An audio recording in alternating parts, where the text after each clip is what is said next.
toto bol dnešný turnaj v Belej, vlastne bol to prvý náš turnaj po zimnej prestávke.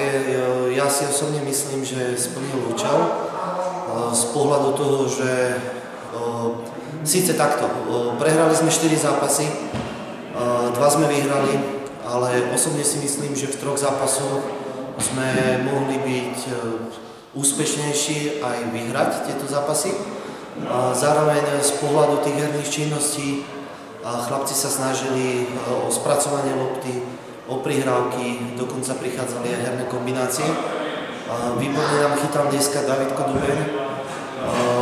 Zároveň chlapci sa snažili bojovať, snažili sa vytvárať si priestor pre možnosť prihrávky a uvoľnenia sa.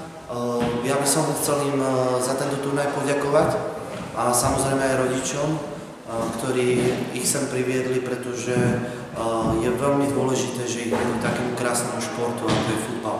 Takže teším sa do tréningového procesu, pretože je čo zlepšovať a musíme na sebe ďalej pracovať. Takže ďakujem.